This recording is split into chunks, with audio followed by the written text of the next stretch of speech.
Hey everyone, John here. Welcome back to another tutorial. Marvel has dropped their Kraven the Hunter trailer, and the End 3D logo animation really caught my eye. So I thought I'd jump into Blender and After Effects to see if I could create my own version of that with a little bit of Sapphire and Continuum magic. So download the project file and let's take a look. I'm giving you the project file for Blender so you can spend some time and just, pull this apart and see how I set everything up. But I just want to point out a couple of key things. The model was created from an SVG file from Illustrator. So I went into Illustrator, created the logo, brought it across into Blender and just used an SVG. But then I just converted that to an object and did a little bit of extra modeling because I wanted this to be a sub-D surface model. So I could get it nice and smooth, get really nice, bevels on there. And once that was created, I took that across to Risem UV and unwrapped it. And then I took it across to Substance Painter. And I got it pretty close. I just wanted to point out that for this, I actually used some wood in Substance Painter. Then just used a warp filter to break that up. And then just use a fur alpha image. You can see here grayscale fur 2, and just gave that a little bit of height, and it actually came out quite well because it's got good UVs. I think it looks quite good. It doesn't look like real fur; it's kind of stylized. Now I didn't do the coat in here though because for one reason I didn't know how to. I don't think you can export coat from Substance Painter to Blender, but either way, it's much easier for me to do that in Blender. So across here in Blender. Just notice how we've got, it's quite shiny. Let me just deselect here. It's quite shiny here on the text. If I just roll in there. And that's because I'm using the coat option in the Principled BSDF. So it's only one material, default material, but what I did was split the object up. So I've got the gold object and the fur object separate. And you can see I've got default material 002. So I've just duplicated that material just by clicking on this button here. And then for the duplicate, which is the fur, I've just increased the coat amount. If I bring that down to 0, you see we lose all of that nice shininess. If I change the IOR, I can actually beef that up as well. Look, get that really bright. And see how it's actually working with that height information, which is really nice. As the logo rotates, because I animated the rotation, you can see I've got this light here. Right? It's an area light. And that's what's giving this beautiful reflection here. And as it rotates like that, it slides up the logo. And we get this lovely separation here. I thought that's really nice. So it's really I think it's really worth when you're working with logos and text to do subdivision modeling and really get some beautiful bevels on there. You get full control over it. And then when you get nice and close like this, you're not getting any errors in the geometry, no shading errors. Everything looks really good. So I think it's worth spending the time to model logos like that. So I think that looks really great. So I'm just going to undo that because I don't want it to be so bright. And it's still too bright. It looks nice though. If it's too bright, then it's a little too strong. Now, for the bottom one, I did actually do another version 3, just with a slightly lower IOR. You can see 1.3 because I didn't want it to be even as bright as the top glossiness down the bottom because it's just sort of stood out too much. Okay, so animation's really simple. We've got the camera right there, and I've just got some keyframes, just pulling that back on the Z. And to save me animating the rotation of the camera, I've just actually rotated the entire object. So animated the rotation of the object, and also added a couple of position keyframes for the K and the N. If we have a look, you can see they're just sliding in like they do in the title animation that Marvel created. Or in the trailer animation, I should say. So the K and the N are just sliding out. Like that. So it's actually fairly simple. But you can see I did actually animate this light just so it's not too strong at the very beginning. I didn't want it to be too, as we just saw, I wanted to sort of slide up the logo like that. So, dig into this and take a look and see what you think. The other thing I really want to point out here is these lights. Okay, there's lights on certain points of the logo. If we just take a look here, there's one up here on the R, and there's one down here on the K and one on the N. And if I just move the time indicator, they actually move with the logo. Notice that? So not only do the lights move with the logo, these empties that I've got there move with the logo. And that's really important because in After Effects, I'm linking Sapphire lens flare to those exact spots, okay? So I need them to be, to hug the logo perfectly, to attach to the logo perfectly. So let me show you how I attach the light first, because I thought if we're going to have a flare there, then it really makes sense to have some kind of illumination. I think it really sells it much better. So let's just take a look at this one here. So if I just move the time indicator again, see how it's moving with the object? Like that.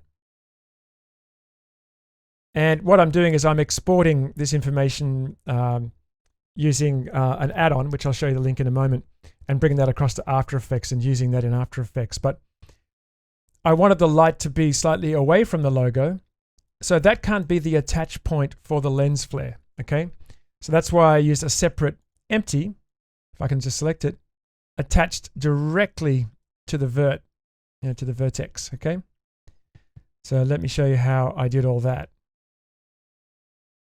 I'll just give myself a bit of space here. And why don't we just, imagine we're going to put one, I don't know, on the bottom of the A here like that. Okay? So what we'll do is we'll go over to here. I'll just go into vert mode. And I'm going to select those three verts. Okay? And I'm going to shift select the middle one because I want that to be the active vert. I'm going to press Shift S and I'm going to choose cursor to active. So now the 3D cursor is right on that vert.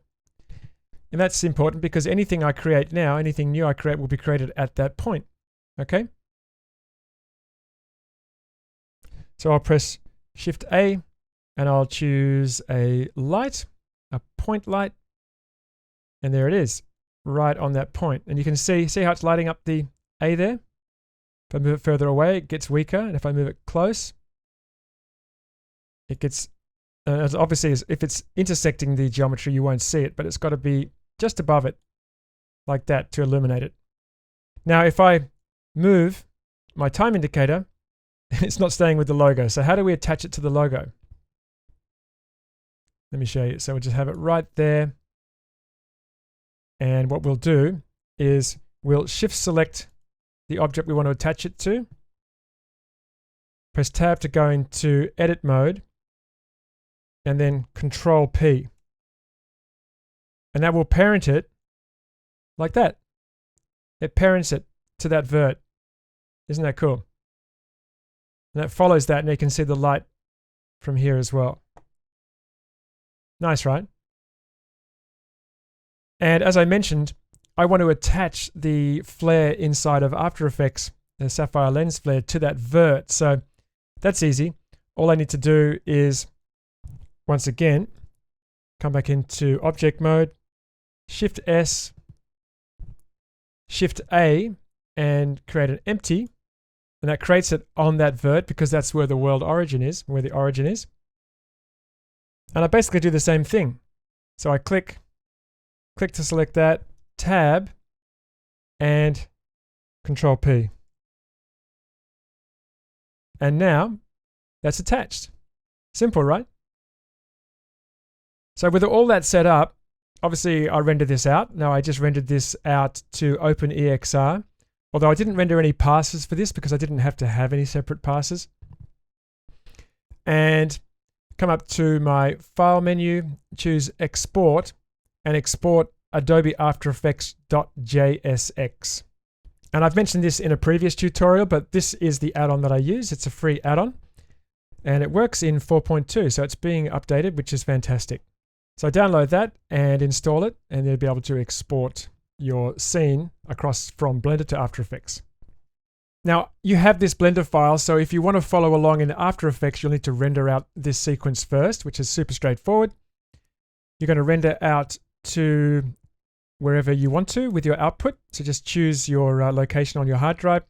and it's OpenEXR. So everything's set up and it's going to render pretty quickly, or at least it did on my machine. So go ahead, render out that sequence, and let's go across to After Effects.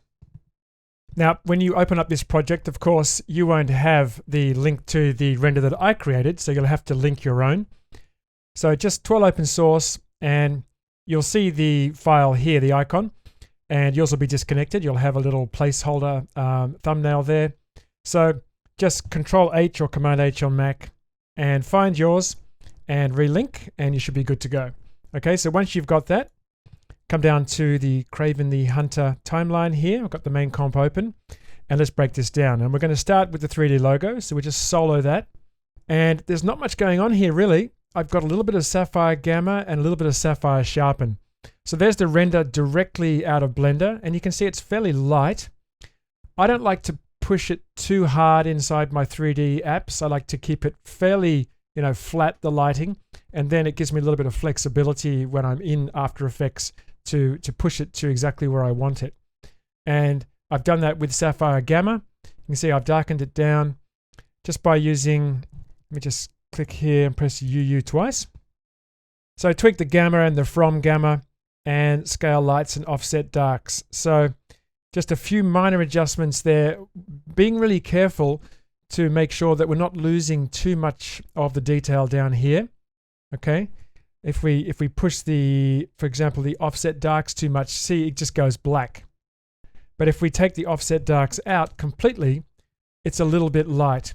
So just a touch of offset darks, and then just coming in and, like I said, just adjusting the various settings just to sort of zero in on getting it looking just right. I could probably actually, with that scale light, just bring that up a little bit more. And that's literally what I do, just going in and making minor adjustments. And what I've actually done is adjusted the red and the blue just to make it a little more golden. So just using S-Gamma to fine tune that. Okay, so have a look at those settings. And beneath that is Sapphire Sharpen. I'm going to zoom in right into here, and it's very subtle because I'm not using much at all. Just a little tiny touch just to sharpen it up just a little bit. Okay, so not really a lot going on there, just dialing in the look with those two effects. Very nice. I think the color all looks good. The gold looks really nice. See, it was a little green almost without S-Gamma, and definitely not gold enough. So just bringing out that richness. Really nice. Okay, so let's go and look at the background now. And we've got this background lens flare layer. And I'm just going to solo that. Okay, so I'm going to turn off curl for a moment. And this is S-Lens Flare. So literally just animating the lens flare. So we're animating the scale widths there, a couple of keyframes just to have it come up and then just sort of scale down a little bit. Now, beneath that is BCC curl. And this was kind of an afterthought. I'd already rendered it out and I came back to it the next day and I thought, what else can I do to this? And a little bit of curl was quite nice because when you look at it like this, it looks a bit weird, but when it's behind everything else, it kind of looks like rising smoke. If you have a look at the final render, you can just see it there. See how it looks like little wisps of smoke sort of rising up? And I like that because it gave a little bit of movement to the animation once the logo has settled. So without that, and a little bit of this dust, which we'll talk about in a moment, there's not a lot of movement, so it looked a bit dead. So that's why I added BCC curl. So that's the background light. And originally, I didn't have that.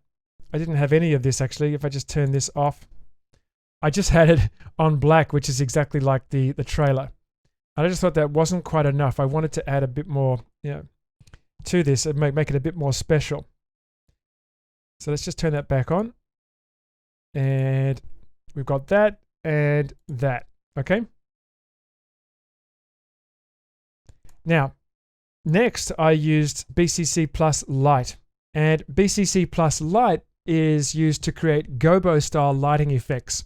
So you may or may not know that a gobo is like a cutout that you put in front of a light on a set, and you can create interesting shadows on your subject. So that's exactly what BCC Light is created for, to allow you to do that in post. And if we just solo that, I'm going to turn off the logo, and there we go. So I've actually got these trees, these spooky looking trees. Let's just go into BCC Plus Light. So because of my settings, you can't see it in this here, but if I click on these, you can see there's a whole huge range of different shapes and, all different interesting kinds of things, more organic things like branches, which is what I used. There's windows. So if you didn't shoot your footage with particularly interesting lighting, you can add like a window in there, as if your talent is standing next to a window and the light is shining through and casting a shadow, which is really useful. So definitely go and explore the light effect, and you can use that to enhance your shots. I'm just going to cancel that. So I didn't use it as a gobo necessarily. I just used it as a graphical element in my shot behind the logo. We turn that on. I just wanted to make it look a little more spooky. And in order to have that work in this scene, I made it into a 3D layer. Otherwise, it doesn't move with the camera.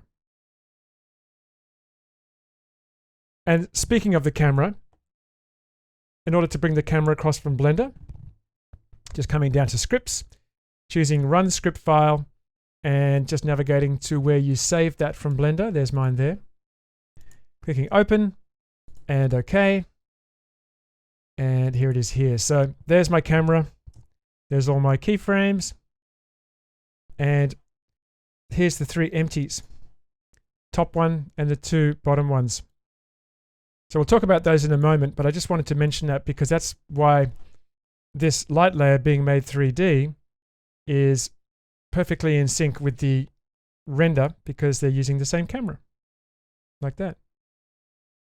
So I just placed that below the logo and just did a little bit of masking on there, just a soft feathered mask to mask that out. And so that's sitting on top of the flare, gives us that. And notice how I did fade it out, because I didn't want to have that at the end of the animation. Just wanted to add a little bit of spookiness to it while it was actually moving. A little bit of interest. And towards the end, you can see there's a couple of opacity keyframes just to fade that out. And there you can see that sort of smoky effect that BCC Curl gives me. So, logo, light, and the background lens flare. Above that, we have sapphire rays. So I'm just going to turn that on. See what a difference sapphire rays makes? I mean, rays, any kind of rays can be a cliche, but they can also be really effective as well. So you've got to be careful how you use them. But I think in this case, they really work well. Let's take a look at what I've done here. So here, obviously, I don't want to have rays on the logo. I want to have the rays being cast from that flare in the background and looking like it's the light source is behind the trees and it's casting the rays outwards. So if I turn off matte from layer, which I've used to create that effect, then we've got rays on everything. Okay, because this is an adjustment layer, so we're putting rays on everything, and that's what I call cliche. Definitely never want to do that. But by using the logo as the matte and making the matte inverted by clicking invert matte. So if I turn that off, then we've got just rays on the logo. But with the invert of that, we get rays everywhere but the logo. And that way we get this effect of the beam being behind the logo and casting through the logo, which is really nice. Just like that. That's really effective. It's coming through that A. You can see what a difference it makes without and with. You can see I've just colorized it to as this beautiful, rich golden color.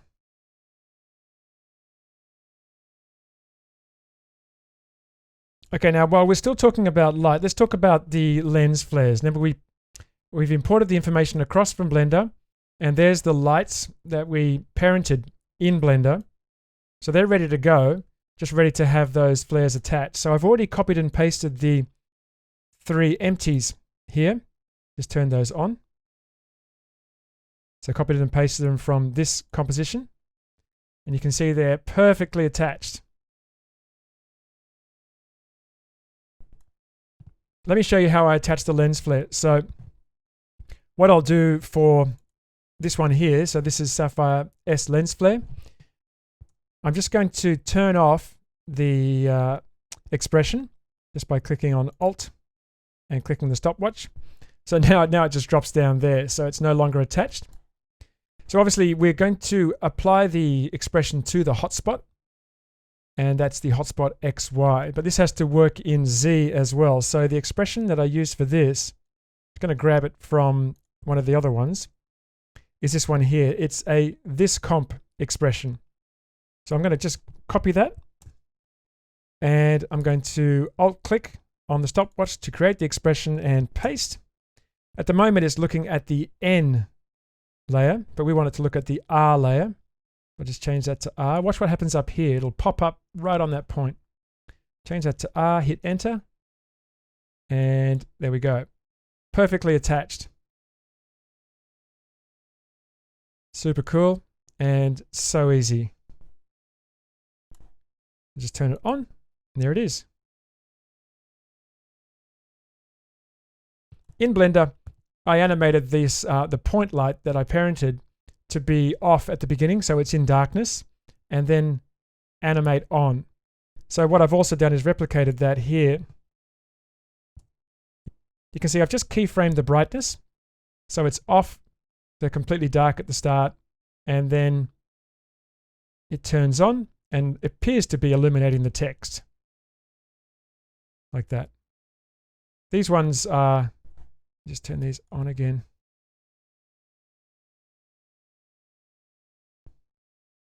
These ones are on all the time, so I haven't animated the brightness of those. Because at the beginning of the animation, they're out of the frame. I wanted it to be dark, but these are out of the frame, so we didn't really see them. So I didn't bother animating those. Nice, right? I think that this is such a common look. It's such a popular look, having these little flares of light attached to logos. And that's just a nice little technique from Blender through to After Effects.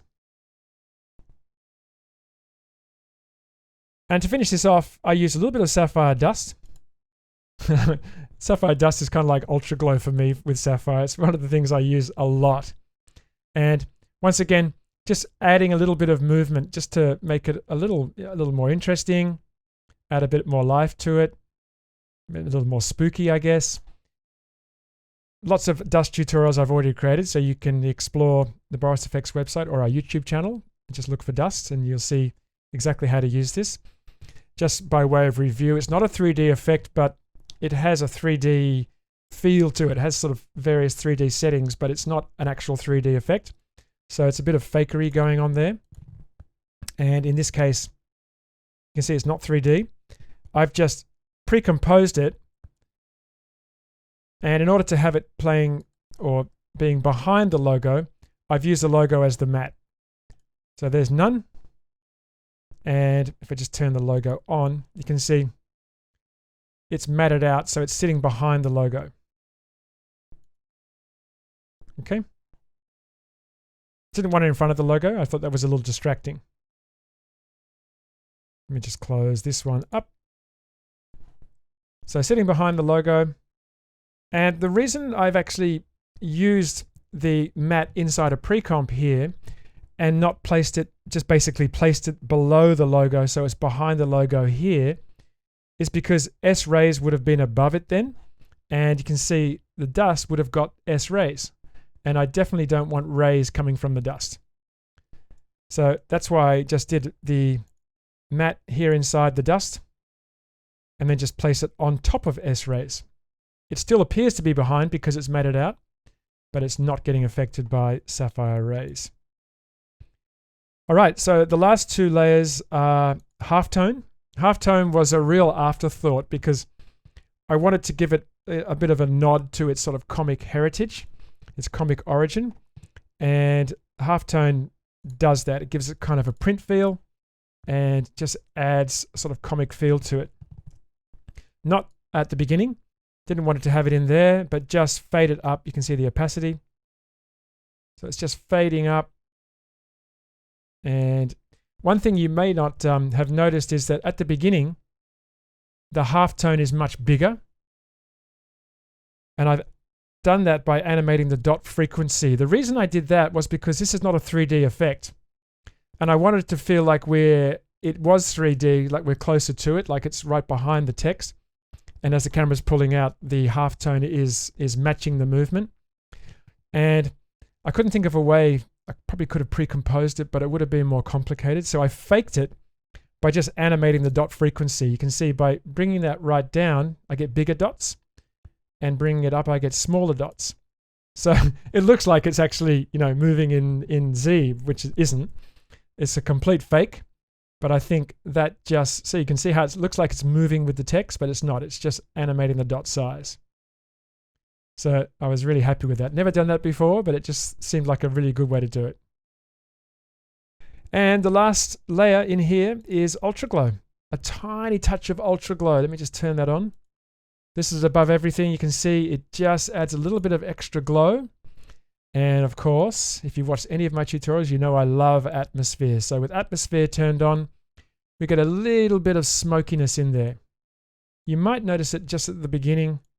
If we come back to the beginning here, if I come right back to the beginning, I actually cut these frames off because I didn't want this brightness here. But you can see that smokiness in there. A little bit of smokiness from Sapphire Ultra Glow. It's only a few frames. But like I said, I did cut that off so that it was in darkness here. Or mostly in darkness.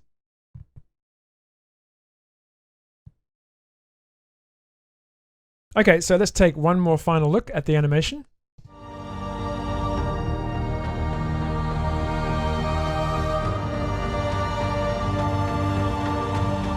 All right, so overall, I think that's a pretty good result. I'm really happy with how I could use Sapphire and Continuum to take this to the next level. If you want me to dive into anything deeper, just please leave a comment. To learn more about Sapphire and Continuum, visit borisfx.com, where you can also download a free trial. For now, this is John. See you in the next tutorial.